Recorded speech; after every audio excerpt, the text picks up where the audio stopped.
అందంగా తయారైతారేందండి అసలు ఎందుకు పెడతారు కామెంట్స్? మీరు కామెంట్స్ పెట్టే ముందు కొద్దిగా ఆలోచించుకోవాలి కదా. అసలు ఆ కామెంట్ ఆమెకు సెట్ అయ్యేదా కాదా అనేది మినిమం నాలెడ్జ్ అన్న ఉండాలి కదా. నేను ఎప్పుడన్నా హెవీగా తయారైనా, హెవీగా కాదు అసలు నార్మల్ గానే నేను తయారైతేనా నా చేతికి అసలు ఎన్నడూ గాజులు ఉండవు. ఒకటి ఉంటే ఒకటి ఉండదు, అసలే ఉండవు. ఎప్పుడు ఎలక కుప్ప వేసుకొని ఇగో ఈ గింత స్టిక్కర్ పెట్టుకుంటా, ఎప్పుడో ఒకసారి ఇంత కుంకుమ అంటించుకుంటా. ఎప్పుడు నేను పనికేకపోయేది, పని వీడియోలేగా నేను తీసుకునేది. నేను ఎప్పుడు హెవీగా టిక్ టాక్న తయారైనా, ఈ తయారయ్యే విషయం పక్కన పెట్టండి. ఇంటి ముందర ముగ్గు వేయట్లేదని కామెంట్ పెట్టిరు.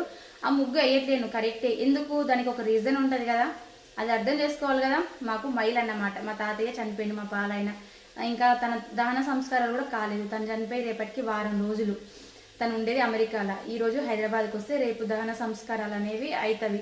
కొన్ని ఆచార సంప్రదాయాలు మనం పాటించాలి కదా. మరీ వెనక ముందు ఏం తెలియకుండా అలా కామెంట్స్ పెట్టేస్తేలా, ఇది మాత్రం దారుణం. నేను తయారైతానంట, నా అంత మోటు పరమ మోటు ఎవరు ఉండరు, గుర్తుంచుకో.